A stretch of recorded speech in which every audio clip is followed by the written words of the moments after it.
this video, we're gonna go over why the days on the market matter when getting your home sold. So not only do they matter, but a little secret, they matter a lot. A lot.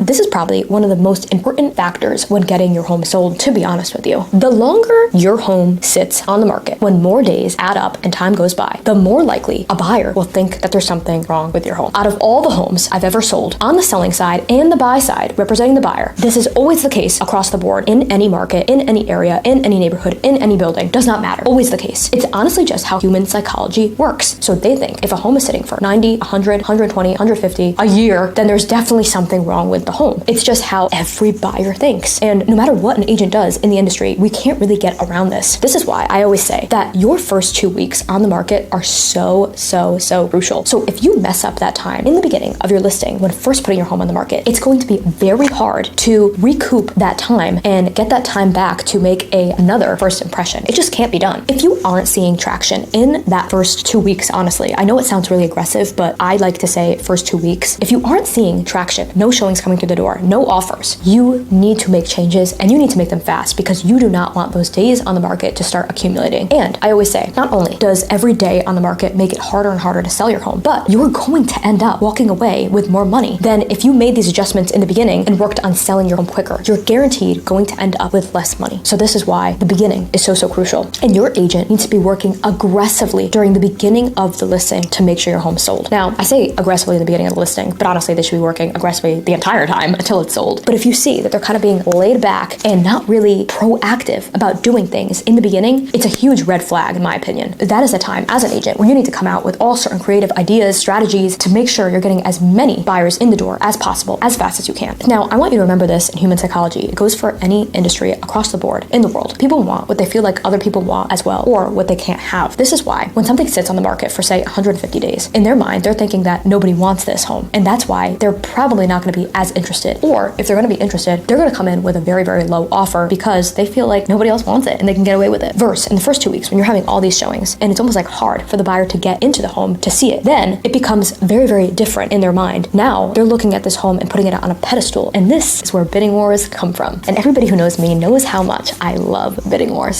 So all selling and marketing comes back to human psychology. It's very simple. I want you to put yourself in a buyer's shoes. Think about it. If you were going to see a new home and it has been sitting on the market for, let's pretend, 6 months, wouldn't you kind of think the same thing? You know, I rag on buyers for thinking this way, but at the same time, I would think this way too if I was buying a home. And you can't really blame anyone because it's just how human psychology works. So this is why coming out the gate with a strong marketing and sales plan is so crucial. And I can't say it enough because I'm such a believer in it. And if you guys watch my videos, you probably know at this point that I always say that 99% of agents, they put a home on the market, they do the bare minimum, and then they wait for buyers to come through the door. This strategy does not work. From time to time, people get lucky and a home sells. And also, and this is what I also challenge those same agents to answer for me, is that when that lucky sale does happen, could you have gotten that homeowner more money? Maybe. So this is why there's 1% of agents out there, not just in my market, across probably the world, where they're doing things different. They're creative. They're looking for these proactive ways to sell homes, and they're adding tremendous value to their clients. It's my passion in this industry to make that 1% number so much bigger because I think that there's such an imbalance. And I truly want you to think about that before putting your home on the market, because I think that there's literally 1% of agents out there who are truly making a difference selling homes quicker and for more money because of this. So I hope this helped you figure out why days on market are so important when getting your home sold. Now, I would love to know, what are your guys' thoughts on this? Like, do you think that this would also affect you purchasing a home? Would you feel the same way if a home was sitting for a long period of time? Maybe some of you guys would prove me wrong, and I would love that as well. And as always, I just love hearing from you guys.